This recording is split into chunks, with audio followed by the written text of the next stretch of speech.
Welcome welcome everybody out there in the internet. I am Bracey coming in for the Comic Crusaders, and today we're going to be talking to some of the filmmakers from the really fun independent movies, the third Saturday in October, parts 5 and parts 1. Yes, and I am saying that in the proper order because that is the order that you should be watching these films in. Today we have with us Jay Burleson, the writer and director of the film. Hey, Jay, how you? Hey, it's a pleasure to have you. And we are also bringing in the female protagonist of part 1 here, Allison Shrum. Hi. Hello. How are you guys doing today? Pretty good. How are you? I am fantastic. So glad to be able to get a chance to talk to you guys. I had a bit of a medical thing came up, which ended up interfering with our last go around, so I'm glad to have this opportunity once again to talk to you guys, because I love nothing more than talking to independent filmmakers. You know, I just love the whole scene. I love seeing what people are doing out there. It's so much more invigorating and creative. You know, it's just my opinion, but I tend to think a lot of what's going on in Hollywood is pretty creatively bankrupt these days, so I really appreciate talking to folks like y'all. Well, thanks for having us, and hope all is well with you. Yes, indeed. I am healing up nicely. Thank you. So, the third Saturday in October is definitely a love letter to slasher films of the late 70s on into the early 80s, and this one actually goes into the 90s, which is very interesting. Now, you have this. You've got this interesting mythology built up around it. Like, this is a series of films, and some of them have been kind of lost, and they're sort of rediscovered. And the first thing I have to ask is, like, why do we watch them in order of part 5 versus part 1 and then part 5? So we made part 5 first, and that was kind of part of the joke we were running with. I grew up loving Halloween 4 and 5 and Friday the 13th part 6. And I wanted to make something that kind of paid tribute to those later sequels in the bigger slasher franchises. Part 5 going first in terms of like the viewing experience sort of harkens back to the video store days or even cable TV, where you might see one of the Halloween or Friday the 13th sequels before you saw the original. And we also just thought that there was something unique about the way we made part 5 first and then kind of reverse engineered some of those elements into part 1 to create the backstory of, you know, why Harding drives a hearse or wears a suit and things like that. So we feel that it's more fulfilling to start with part 5 and then then watch part 1. But ultimately, we're happy, you know, if you start with part 1, that's totally cool too. You know, I don't think it's like super necessary, but it is part of the kind of world building that we went with. I can definitely get into that, given that a lot of films these days will have an idea, they'll put it on screen if enough interest is generated, that creators will go back and do a prequel to kind of fill in some of the gaps. So that really tracks. Now, one thing I noticed about the film, especially watching them, you were very particular about working in 2 very different styles. I believe this one's set in 97, and so it has 94. 94. Okay, thank you. It has a little bit of that Scream vibe to me, and I don't know if this is intentional, so I do want to get your take on this. But it feels like it does have the bad film quality of, like, as a series, it started to kind of get really long in the tooth. Because when I go back and watch the first one, it's got a very different tone compared to this one, which has a little bit more humor, and, you know, the characters are a little bit more, you know, it just feels like, you know, they're not as well developed intentionally. So can you talk about that?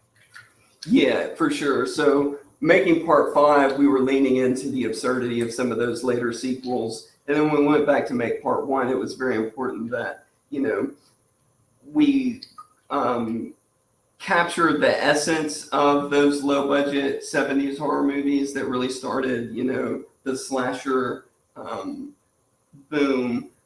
But I think part 5, you know, we didn't have as much time in pre-production. It was happening very quickly. So there are definitely things that I would do differently now in terms of how we recreated that 90s feel. And ultimately, I would have loved for it to have more of a Scream influence. Even the temp score for part 5 had a lot more Scream in it as far as the sounds we were using for the assembly edit and stuff like that.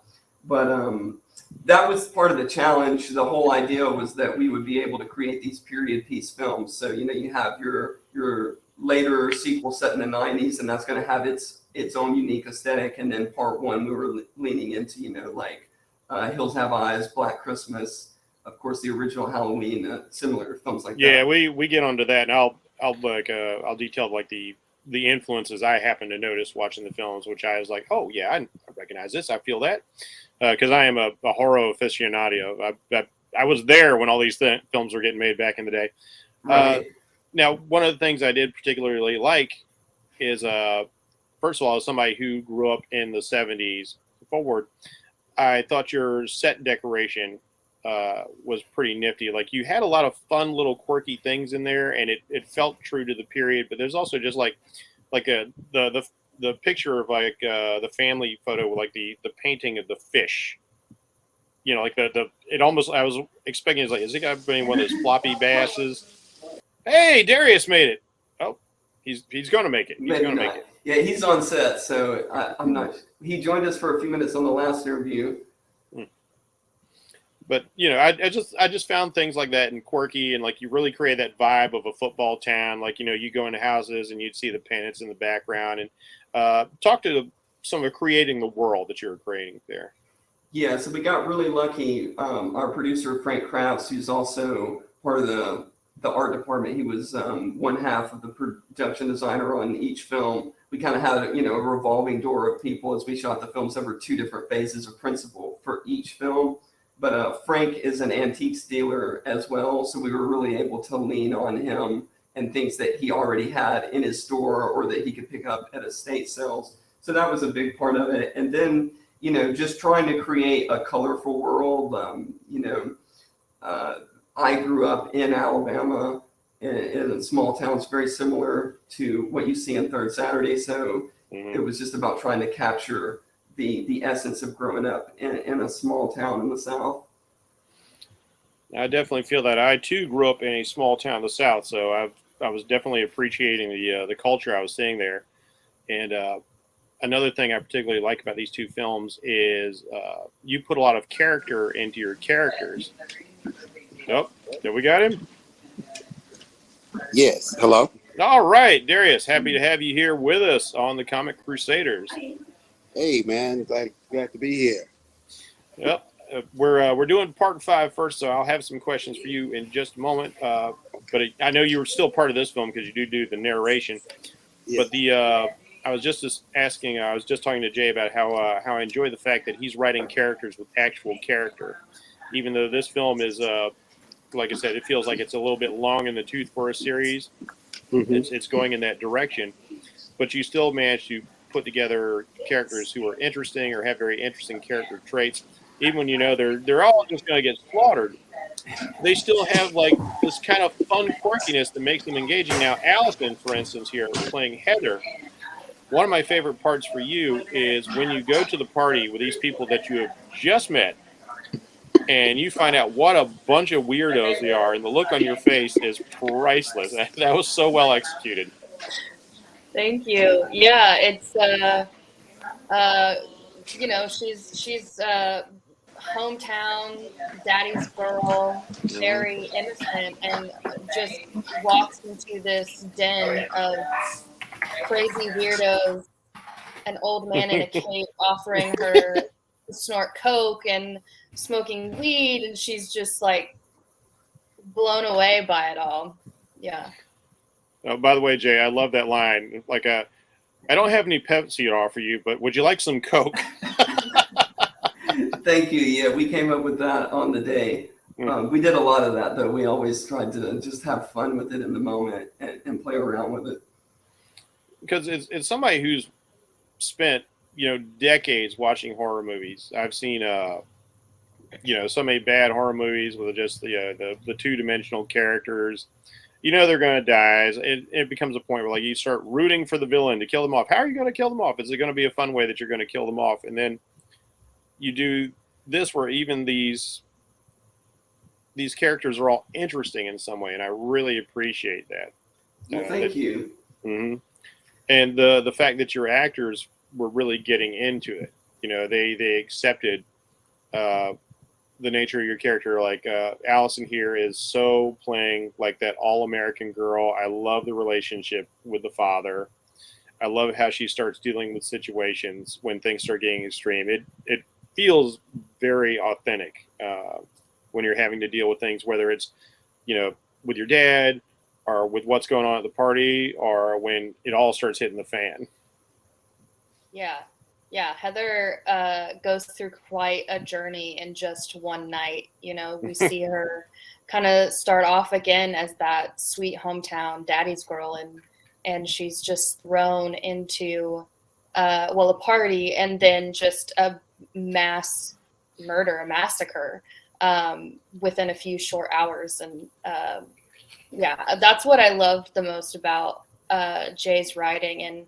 And when I first read the script all the way through was seeing that she's, I mean, of course you have the like final girl trope in horror movies, but really having Heather like find her power and not just being the one screaming and running. I mean, she does do that, but she does a lot of screaming. She has a reason to scream and run. Yeah. Or scream and stand there for, however long. A long time. That living room scene. It's so interesting. I mean, like, I don't know if that was a writing choice or an acting choice, but something I tend to keep in mind when I'm watching a movie is like, people have this armchair sort of thing. Like, why aren't you running? Like you'll be at the theater, like, run! Why are you standing there? But people react to extreme, mental trauma in very different ways. Mm-hmm. And so I try and give the characters that legitimacy when I'm watching a film, unless they just do something so blatantly stupid that I can't forgive it. But it happens, so that's fun. And I also like Heather just feels so real to me. I liked her scenes at the Burger Shack as well, when she's going through her little spiel, and then she starts warming up to the people because they're being silly and goofy because they're a bunch of semi potheads. You've got Denver hippie dancing all over the place in her pajamas, like already a weird crew. I tried to bring as much of myself as well into Heather because I also grew up in a small town, and Heather, she meeting the gang at the Burger Shack is probably the first time that she's ever had anything disrupt the norm of her life. Like watching the game with Daddy on Fridays or Saturdays, going to work and that kind of routine, and then all of a sudden these interesting characters come in and they're exciting and new. I also love the sort of local superstitions you have. Like it was like you're watching the game, the game is crap. And it's like, I should have stayed home and watched with Daddy. They're not going to win because I'm not there watching with Daddy. And having grown up with like I said, in a small town and going to see the football game, the high school football game, the weekends was a big deal. And we all had our little idiosyncrasies about that. Yeah, that's definitely, that stuff's all based on my experience growing up in Alabama and being a big football fan since I was like 5 or 6 years old. So is this y'all's first, either one of you, is this your first horror production? Have you ever been in horror before? I made a movie that's somewhat in the horror genre called The Nobodies that Troma released a few years ago. So excellent. I got to meet Lloyd Kaufman years ago. Yeah, I met Lloyd a few years ago as well. Super, super nice guy. Very, very supportive. How about you, Allison? I've actually done quite a bit of horror. It's a kind of a joke for me that I tell people is that Watching horror has never been like my thing, but I love acting in horror. I've done a handful of productions here in Nashville. Are you becoming Jamie Lee Curtis on us? Probably. We hope so. We hope so. Yeah. We want Heather to be the Laurie. the next Scream Queen. There you go. Yeah. I like it. I do. I like nothing on your scale. Like I've done some, like home films and stuff, and I've always found not just watching horror, but kind of like acting in horror to be very cathartic. So that's a lot of fun. You get to release a lot of stuff. Yeah, I've gotten to scream a lot. This is my first time being the final girl. I'm usually killed off. I've also been the villain in one of them, in a supernatural one called Ouija Craft. Okay. Check that out. And that was fun. But yeah, for me, growing up, I never watched horror. It always kind of scared me. But acting in it has been cathartic in a way, and to see, that's actually not that scary, or like I didn't spit up real blood. I was actually spitting up like Hershey syrup with food coloring in it. Like, that kind of stuff has made it magical a little bit, and less horrifying, and just it's really fun to play around in that sense. Let me check something here real quick. Oh, wait, where? Come on, there it goes. Oh, so I was going to talk about the fifth movie, and I just realized, like, oh, you're in the first movie. I'm going on and on about the first movie because you're here. Yeah. So, how long have you been acting, and how did you two meet up? Is it just your normal casting process, or have you guys known each other just working out there where you're at? Oh, bless you. I started acting as a child in Nashville, where I'm from, where I live right now. But it was mostly music videos back in the day, in the early 2000s, and it really wasn't until like the ABC show Nashville came to town that really put us more on the spot with film, and then Atlanta making its boom. And so it was early 2016 that I decided that I wanted to really pursue it as a career. So I've been doing it here and in LA as well since 2016. And then as far as meeting Jay, it was a standard casting process, I think. We had a little bit of a uniqueness where they put the casting call on Actors Access, which is the website for casting, and I submitted, and then I got the audition, but I had so much stuff going on that, like, the deadline, I wasn't going to be able to make the deadline, so I had to decline the audition. And then they ended up reaching out to my agent and were like, we wanted her to audition. And I was like, can I get an extension? And so then I auditioned for it, and I got the full script, and I fell in love with it. And then I was like, I have to get this. This has to be mine. And then it worked out that I booked it. Okay, so did you video audition? Because I've got a friend who's an actor, and he's been doing a lot of that lately. Yeah, the first round was self-taping, so I have like a camera and a backdrop that I set up, and I'll record, and I'll get a friend to read the other lines and record my auditions. And then we did a Zoom callback and like chemistry read, where I got to read lines with some of the other actors that were one of the actors that was in for JP, and then the dad as well, to kind of see if our chemistry was there. And I can speak to that as well, with the whole thing with casting Allison. It really couldn't have worked out better, because she was high on my list when she submitted, and then, as Allison said, she wasn't able to send in a tape. So I believe our casting director was trying to get in touch with Allison's agent. We didn't hear anything for like a week or two. So finally, I just reached out to her agent, Kim McCrae, on my own, and we were able to work it out to get Allison to read. But through that process and talking to Kim, she was like, well, what else do you need for the film? Who else are you looking for? And we ended up casting Darius Willis and Casey Odd from Kim's agency and Allison as well. So if we hadn't been really persistent about Allison, the cast would look completely different. So we're really happy that it worked out the way that it did. I was about to ask Darius, since he's here with us, how he came to the project, but I think you've answered that quite a bit. Now, there's a character I like quite a bit as well. The man who believes in saying everybody's full name, Ricky Dean Logan himself, Darius Willis. How are you doing, Darius? I'm good, man. How are you? Was that something that was in the script, Jay? That Ricky just does that, or is that something that Darius came up with? No, that was definitely in the script. It was one of the main characteristics of Ricky Dean Logan. And again, and Darius, you just lean into that so much. I just enjoy that so much, and that was one of the things I was saying when you weren't here. That one of my favorite things about the film is Jay has written characters that are full of character.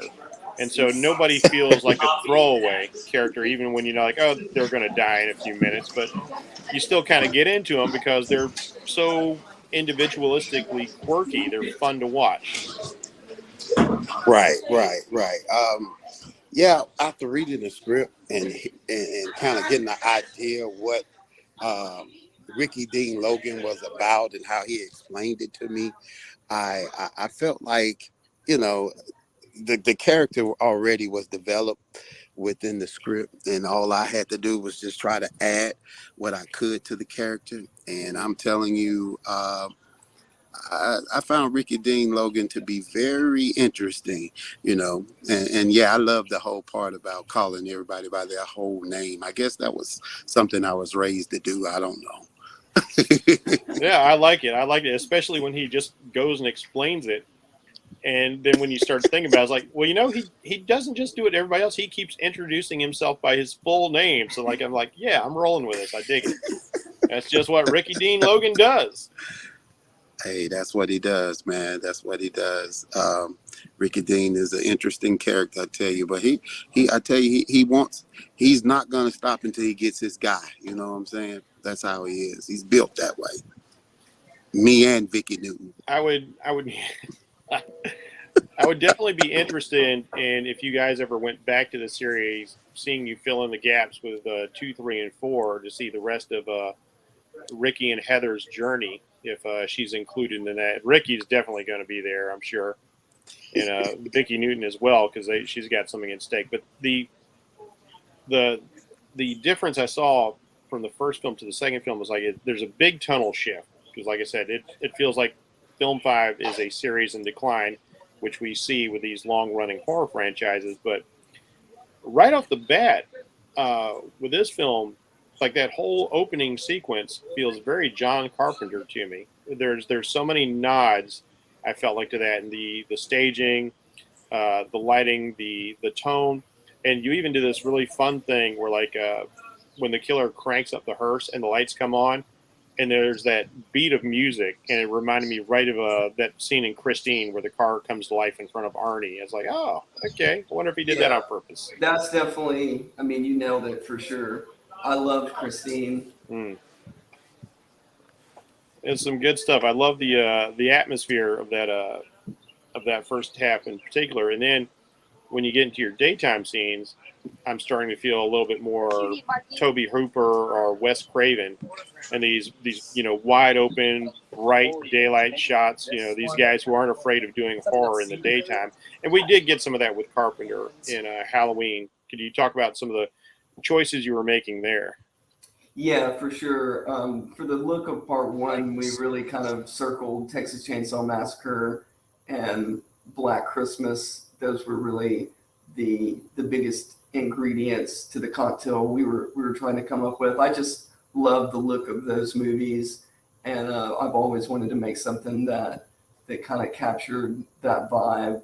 And it also felt right to, you know, that movie was made in 79, came out in 80, but it's a low budget outfit, super, you know, minimal in terms of the resources that they had available or would have had available at the time. So we kind of thought of it as like, even though it's the late 70s, they're still really making movies like it's the earlier 70s, in that Texas Chainsaw Massacre, Black Christmas era of the early to mid 70s. Yeah, I think Carpenter famously made Halloween for just $300,000.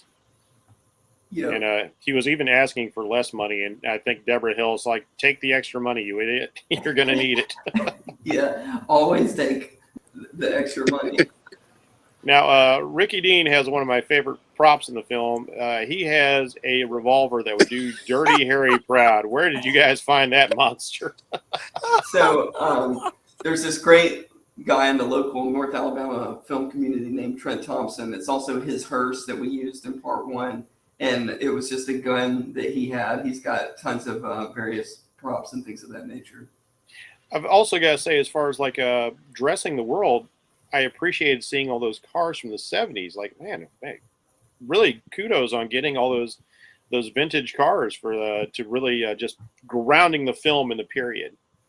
Yeah, that we looked at that as part of the challenge. You know, we're making these 2 low-budget slasher movies, but we wanted to challenge ourselves in terms of trying to authentically create the 2 distinct worlds. And just, you know, that the thanks there goes to our producer Frank Crafts, as well as, you know, just the local community here in Alabama. We got so many of those cars for free just because people were excited about, you know, being on set and having their car in a movie.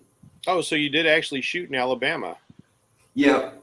I live in North Alabama, so we shot around here, and Frank Crafts is also from this area. So, you know, it's all very authentic to our lives growing up watching college football, and I grew up watching slasher movies as well. I mean, I'm so used to like the majority of indie filmmakers I talk to are doing everything out in California because, you know, that's where the action is for the most part. So it's kind of neat to see something actually shot on location instead of trying to make, you know, an area look like the area. Darius, you, Ricky Dean Logan, I feel wrong if I don't say his full name now. My favorite line of yours out of the film, and you've got a lot of gems in there. I was talking about how much I enjoyed Allison's Heather, her All-American Girl. But Ricky Dean is this driven father. And my favorite line in the film is actually your last line when Heather runs up to you and like hugs your neck. And, you know, it's like, you know, she's like, you know, my daddy saved me. And you just grab her and says like, that's what daddies do. And like, I felt that because this is a man dealing with the loss of his own child. Yeah. And yes, seeing that definitely. Catharsis that he's gotten out of this moment. Yeah, when we did that scene, it kind of, you know, I have a daughter who's 11, and she'll be 12 this year. I just took myself there in the mindset of really, you know, how I would feel if something happened to my daughter, and those are the type of thoughts I had to have because, you know, you're thinking about, man, as I see things are happening today in real time and people losing children to senseless things, you know, I'm thinking about that in that moment, how I would feel as a father, and I lost my daughter. So, you know, and that's the driving force of me going after this monstrous guy. You know, hey, if he would have did this to my daughter, I don't think there would be a devil in hell that could stop me. You know what I'm saying? I don't think I would go to the ends to get this dude. So that's the passion I have within me. So now this part comes where I'm like, I'm gonna have to be a little sentimental and letting, you know, making this come out and hoping that people will get what I'm saying, because that's what daddies do, you know. Yeah, like I said, it's my favorite line your character delivers in the film. Protectors by nature. You know, out of a bunch of really engaging or funny lines, but that's the one that like just really got me right here in the chest. I was feeling that one. You know, yeah. You know, grew up an old Southern boy. Family's really important. So. Yeah. All of that, man. You're talking about in a moment. You're trying to get that out of it, and you got out of that line. That's what I want people to get out of it. you know, especially people from the South. That's what I wanted. And you so the effect was what you got out of it. That's what I wanted to come away with that. Yeah, you guys succeeded. Yeah. Now, one thing, you know, like, it's kind of funny because there are things in the film series that I got my critics hat on, as well as, you know, I'm analyzing, I'm watching, I'm critiquing, and I keep seeing things like, okay, that's going to be a problem. That's a little bit of a plot hole. I'm going to bring that up, and then you do things, Jay. You cleverly do things that fill in those plot holes. Like the only thing that still kind of nags me is like when we first see Heather going to work, then we've got a hard transition to the people partying. It's like, okay, like she just walks in the door like we're cutting it here, and like that felt jarring. But other stuff I thought was going to be an issue didn't be, because you would cleverly do something to allow, if you know, a smart viewer, maybe not even smart, just somebody who enjoys films, like, why is Ricky and Vicky, and I love the fact that their names rhyme, why are Ricky and Vicky out on the manhunt? Because you've got a sheriff who's not even a sheriff. He's a farmer who made his own sheriff suit because they needed somebody to be a sheriff. And so it makes perfect sense that these people are part of the posse because this sheriff doesn't have anybody else. Yeah, local law enforcement in Hackleburg were not prepared for the situation that they found themselves in. And in the subsequent film, in like part 5, here's a problem I was going to have, where like you pull the prank on Peter, who's tied up in the bed, and I can't say enough good things about that guy's performance, by the way. I like he's playing. Smith did a great job. Yeah, he's playing such an ass, but like when he thinks he's going to get laid, and the little things he added, like, you know, he pauses before he goes up the steps and he does the hip thrust, and he's like, you know, I deserve this, and like looks at his junk. You deserve this too. Like, I love that stuff. Nice. But they brought the I don't remember the character's name right now, but they brought the disabled guy up the stairs. I was like, okay, how did he get up the stairs? They made a point that he couldn't get up the stairs, and then you fill in that gap later when he has to pee, and the only guy there to take him up the stairs is his physical therapist. Like, hey, it took the whole room to get you up the stairs last time. I was like, oh, that's clever. That's clever the way you handled that. We added that in as ADR to kind of further explain that, for sure. You're always just trying to do the best you can in the moment, you know, and that the design of that house, I mean, it's ridiculous to think that he got that they Will Lester up there. And there are actual steps in front of Peter's bedroom door. So even if they got him up there, it would be impossible for just Holcomb to get him through that door as easily as she did. But you know, you just kind of roll with it. Now the set piece you had for that film, was that a friend's house, a neighbor's house? Did you rent the house from somebody? How'd that go down?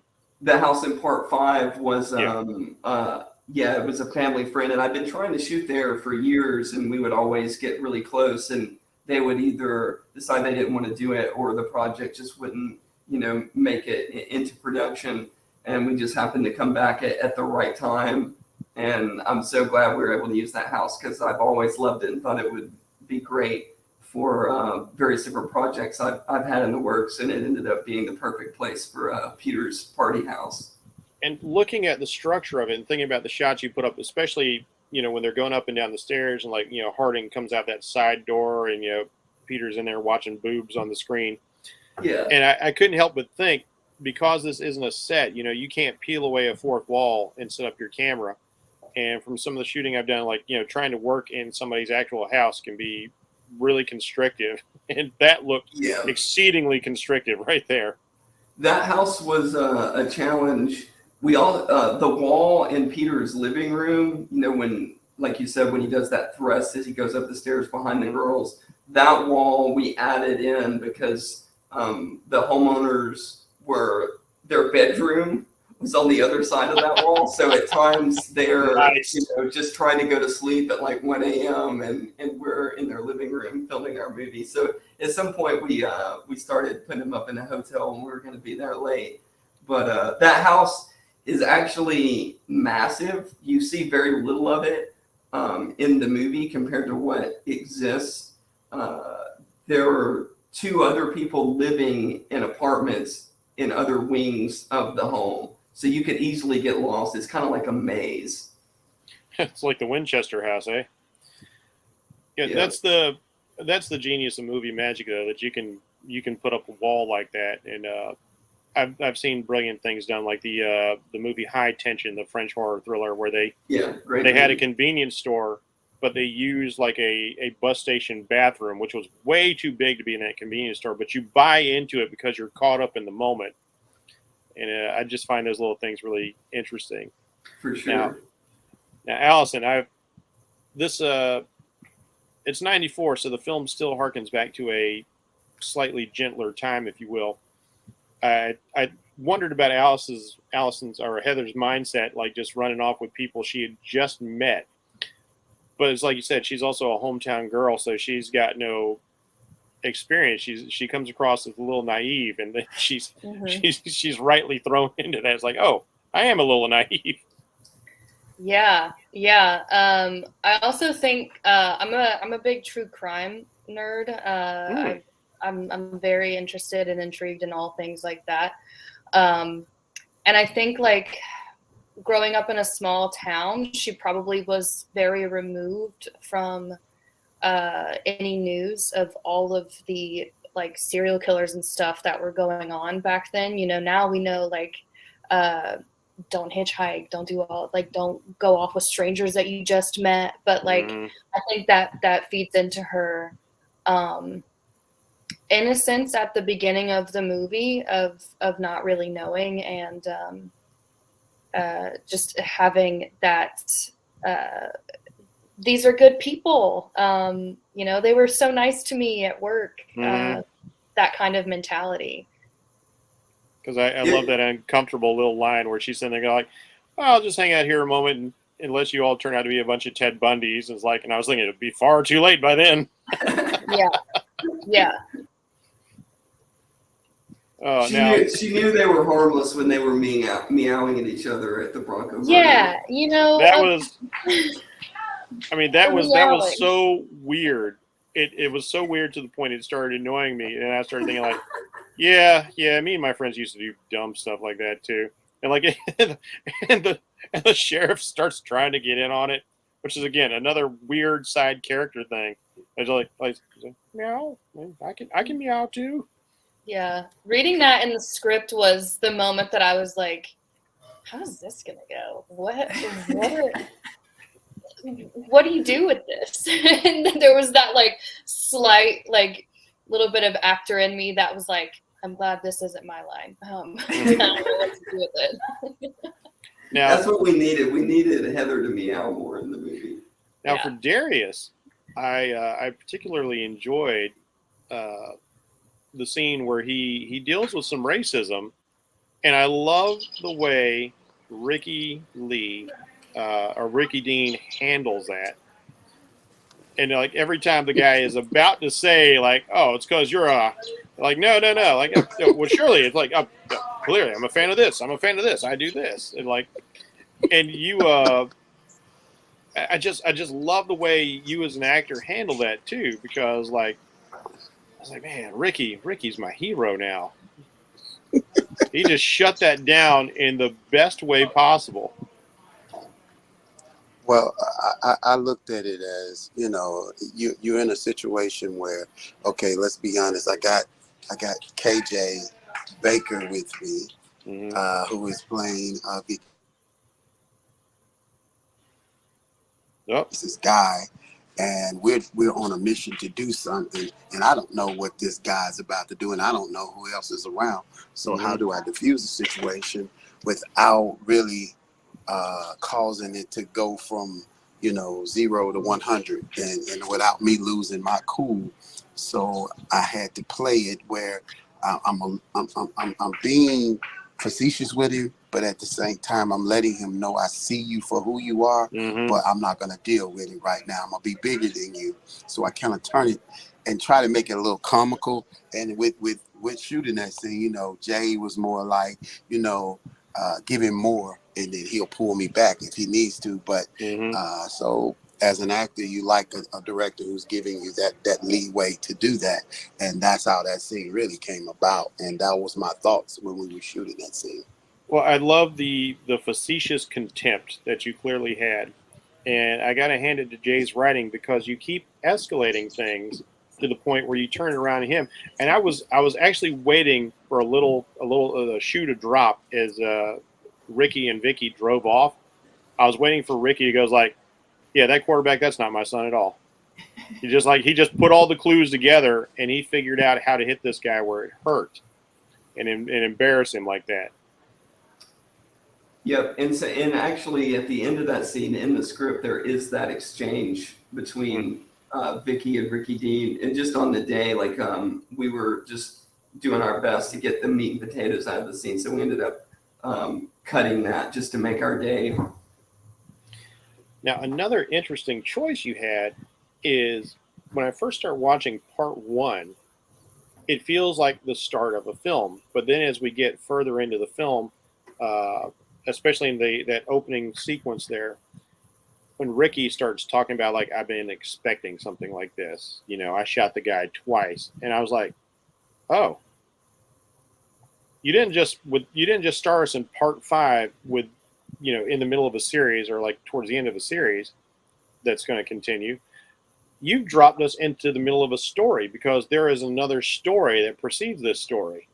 Because we never do find out exactly what Harding's deal is. You know, we don't know anything about this guy. You know, total tabula rasa there. Yeah, for sure. There have been some talks just amongst the creative team about what that would look like if we went back and did a movie that was set in '68 and you know, dug into Harding's journey to his first killing spree.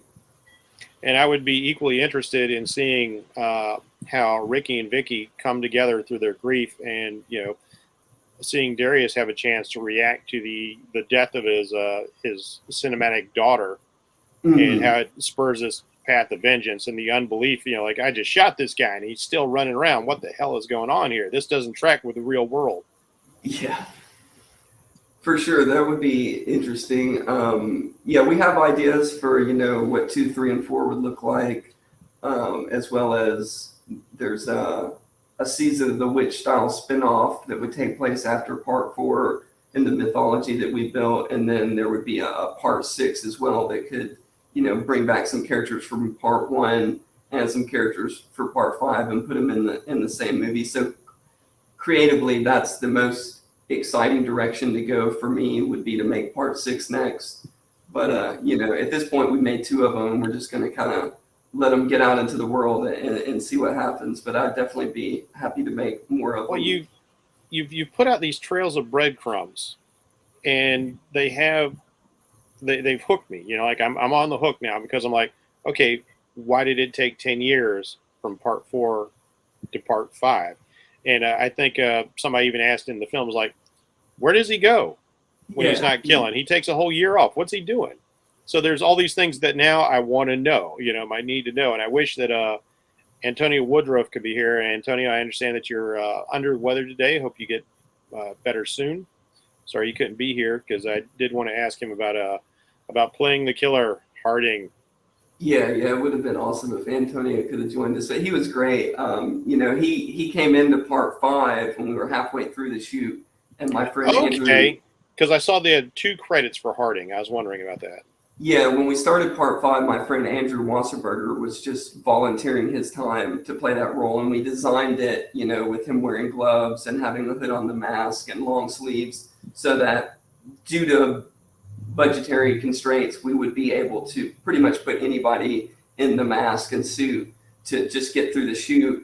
And we shot the movies over 2 different phases of principal.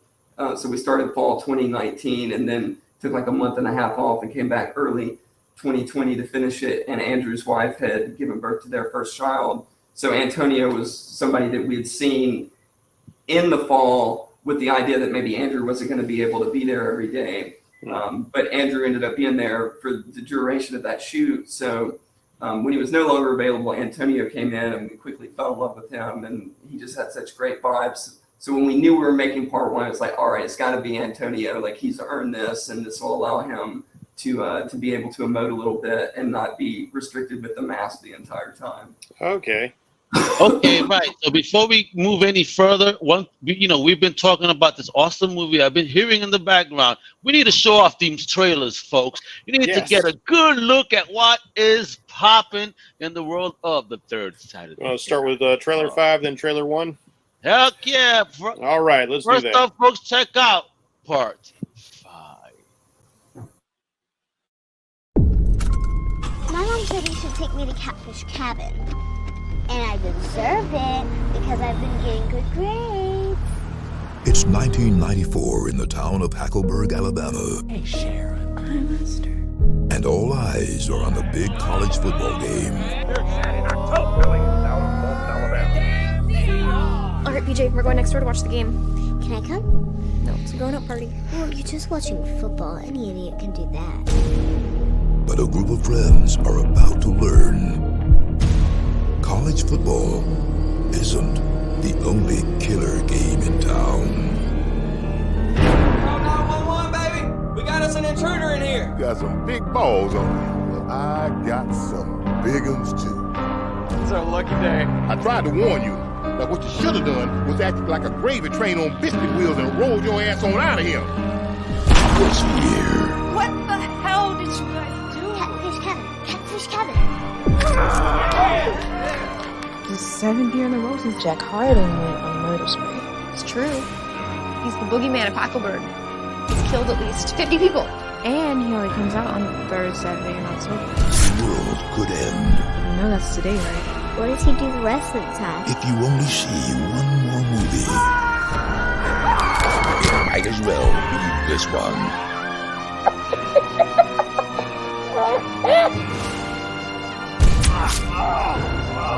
You want to show your activities? Hey, Max. Thanks for the catfish. You got it. Plenty more catfish dinners to come. The 3rd Saturday in October, Part 5. You're handling this really well for a little girl. Yeah, I can deal with conflict. That's hilarious. I love that old school. Best tagline ever. If you're going to watch any film, it might as well be this one. It has such a wonderful. And part 5 is in the future. So, folks, let's start digging into the past because we also have the trailer for part 1. You know, that beginning, that end. What's in the middle? We don't know. You know, let's see what Jay, Allison, and anybody else is up to in this story. Check out the trailer for part 1 now, folks. Wepa!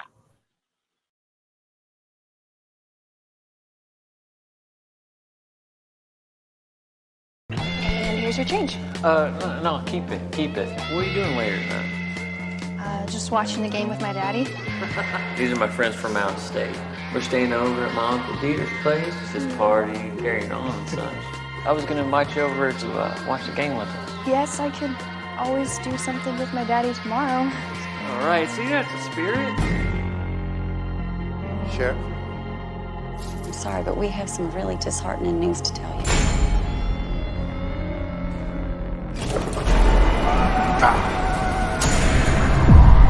He stole that hearse that they were carrying his body in, and he took off in it.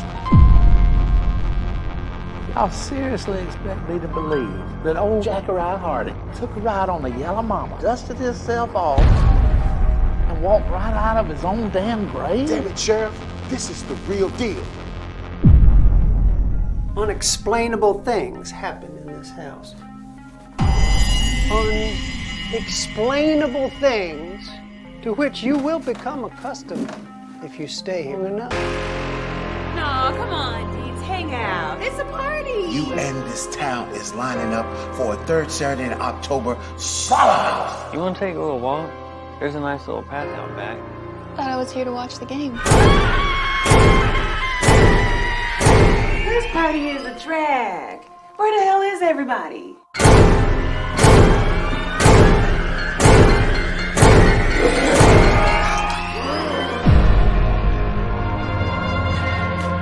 Bye-bye, Sheriff.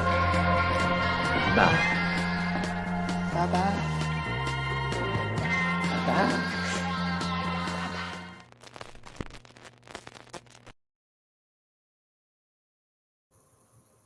Oh my gosh, that fashion sense is incredible there. Let me tell you. Yeah, guys were styling and vibing. Wepa! Just want Yeah, I to love say, how you. I enjoy the crap out them trailers. I give back to Florida Bracey. But you guys rock. I enjoy the crap out of this type of movies. You know, keep bringing it, Jay. Keep bringing it, Allison. You a boss, you know what I mean? And Darius, oh yeah, bro. You went from an old man to looking mad young, all within a sequence of 2 films. Check that out. Hasta la próxima, mi gente.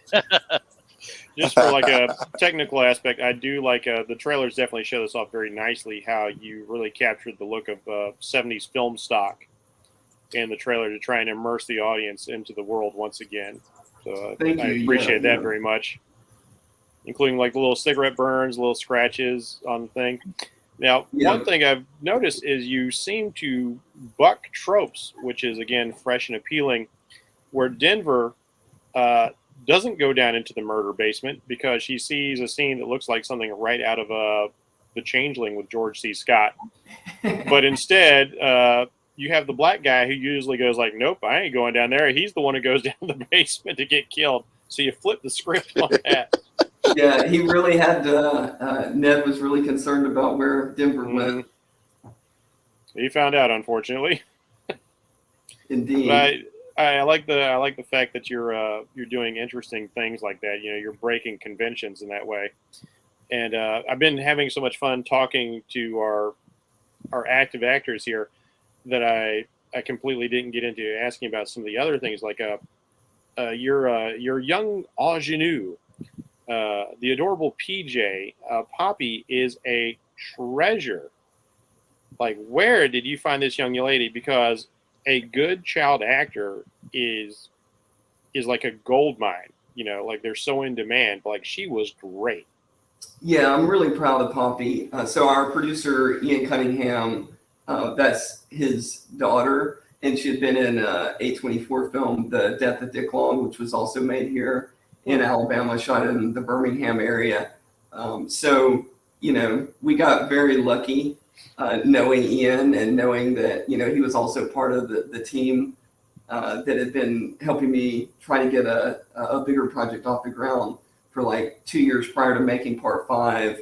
And when we started part 5, you know, I was really leaning into Halloween 4 and 5, Jamie Lloyd played by Danielle Harris, and it just made a lot of sense to have Poppy do it, and I'm really proud of the work that she did on the movie. Wow, I It's mean, one like, of my really, favorite things about both of them for sure. She's amazing. She had the right amount of like smarts and sass, and she's cute as a button.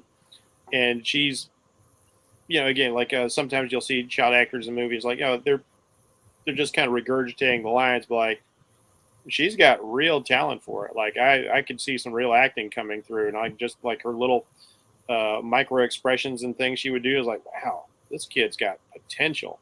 What a find. Yeah, definitely. I'm excited to see what she does in the future, and I hope that, you know, she keeps acting if that's what she wants to do. All right, guys. What for each of you? What was the most challenging or interesting part of the shoot for y'all? I would say on both, it's just the constraints of budget while still trying to do something that has a scope, multiple locations and multiple characters. And then on part 1, we were shooting at a time where COVID was really going pretty strong, and it was just a really hectic time with a lot of unknowns, and that added a very uncomfortable layer to the whole experience of part 1. It was just always kind of lingering in the background. How about you, Darius? Anything of note for you? Yeah. Oh my God, I could write a book. Ain't that right, Jay? That's right. Every film is an experience. Well, let me just say this. That was one of the coldest nights ever on record, and we were shooting the execution scene.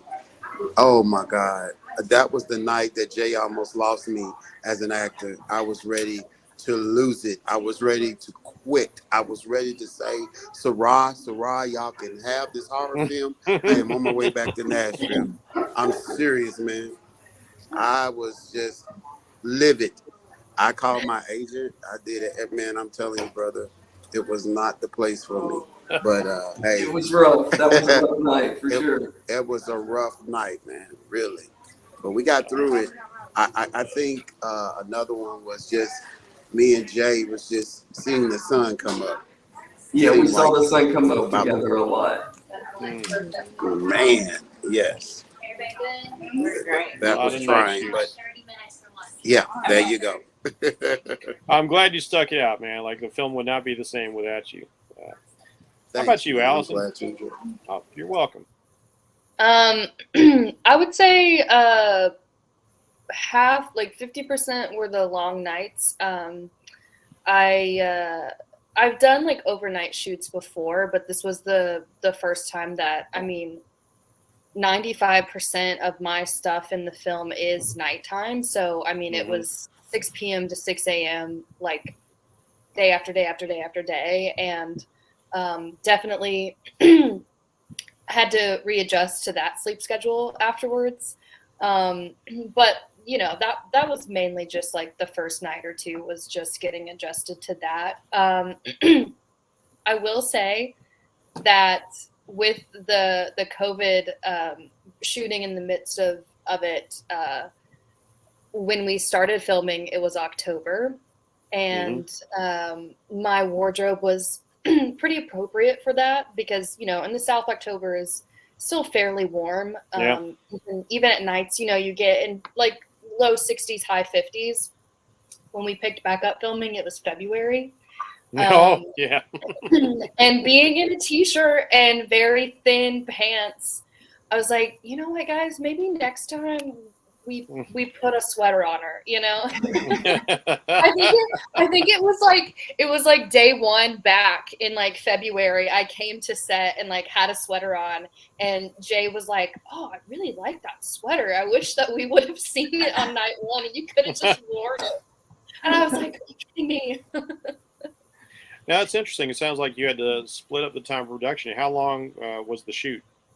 Yeah, so for both films, we started in the fall and shot like 2 weeks, and then we came back in the winter for both films and finished things out. And that was just kind of by design on 5. Like we scheduled it out to do everything over that window in the fall. But looking at the schedule, we knew realistically we're going to have to punt certain things, and we'll just see what the damage is as we go through it. And you know, COVID was really the biggest part of that happening on part 1. But we also needed to like regroup, and we were running ourselves pretty ragged in the initial shoot on part 1.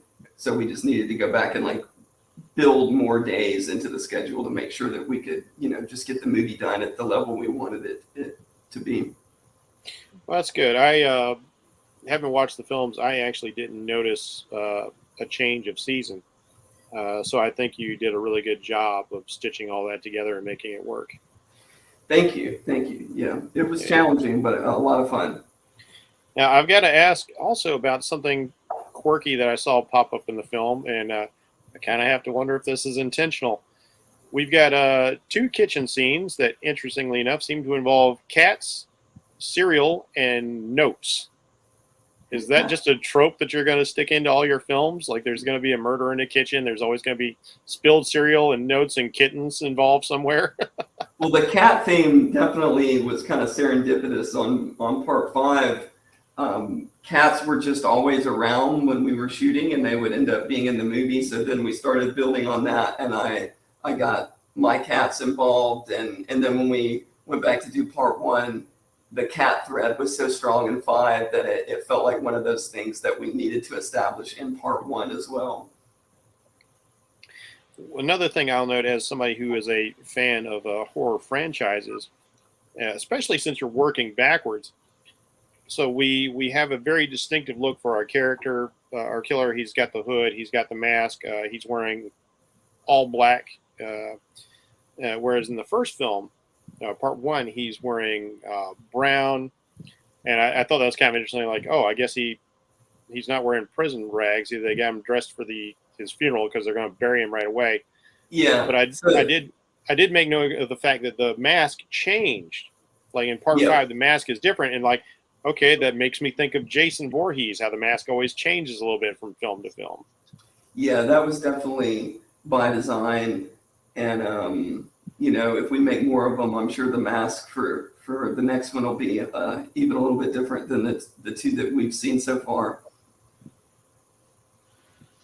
All right then. Okay, Bracey, you got to give them the last questions because they got to wrap. That's right. it. 'Cause this is the 3rd Saturday. Not even. This is what the 2nd Saturday in March. Yeah, I figured you're about to cut me off when I saw your avatar pop in because honestly, guys, I could spend hours talking about this. I haven't even gotten to. Yes, he can, folks. He loves movies. He loves your movie. This is what we do at Comic Crew. We show the love to amazing creators like Jay, and actors like Allison and Darius. Like, yo, for real, thank you so much for providing us with such fun entertainment to take us out of the real world for a little bit and just like dive into some craziness. Thank you so much. I mean, hey, you guys are doing God's work, baby, for the man. Thank you. Thank you. So for my last question, I'm going to end with something weird because I've already asked like all the cool relevant questions. The brothers in part 5, the stutterer and the disabled guy who well, I don't want to spoil that for folks, but I did kind of love his final arc. Yeah. Why are they wearing mascara? I mean, like, they don't look like Cure fans to me. Well, yeah, we were kind of trying to lean into that, make them a little more goth. Okay. That was the design for sure. It's kind of funny because one's wearing all black and one's wearing all white, and they're both sporting the mascara. Yeah, Lester's a big football fan, so he had to get his jersey on. I love it. Well, folks, there you go. There you have it. This is what you guys got to do right now. You got to visit their website, the 3rd Saturday in October. And quickly for everybody else, where can people find each of you at? Oh, yeah, Darius, you first. Individuals, baby. We got you on the brand. What are your individuals? You can look me up on Facebook, Darius A. Willis. On Facebook or Instagram. I think it's under Darius A. Willis as well. I can't remember. But yeah, Darius A. Willis on Facebook. If you do Darius Willis, you'll get my son. But Darius A. Willis on Facebook. He could get some confusing messages. Darius' son, he's just as cool, but we want to go with Big Darius, all right? Allison, where can people there find you go. Allison, where can folks find you? I'm on Instagram at Allison Schramm. It's just my first and last name right together. Super easy. And Jay. You can find me on Instagram under Jay Burleson, and I'm Sweet Brave Pup on Twitter. Well, I would be happy if anybody who does happen to be on Twitter, if you'd be sure to friend or follow myself, Comic Crusaders, obviously. I will tell you that once you're a part of this crew, you're a part of this crew for life. We like to hear what you're doing. We want to support you in all your endeavors and projects. Never feel afraid to share what's going on with us. We would be happy to promote it. Hey, thanks a lot for having us. All right. Thank you, man. Thank you so much. Thank all of you. Everybody. You know what it is. Bracey, wonderful job. Team October. Whereby you guys are amazing, folks. You better tune in. I'm gonna show you the banners one last time. Their He's website back again, just like the last time. .com. The Twitter, TSIO Films, and of course follow that production company that is dropping gems like October right here. Dark Sky Films. Show that love, show that support. All right, mi gente. Hasta la próxima. That was my man Bracey with the wonderful team of the 3rd Saturday on October. Hasta la próxima. Wepa!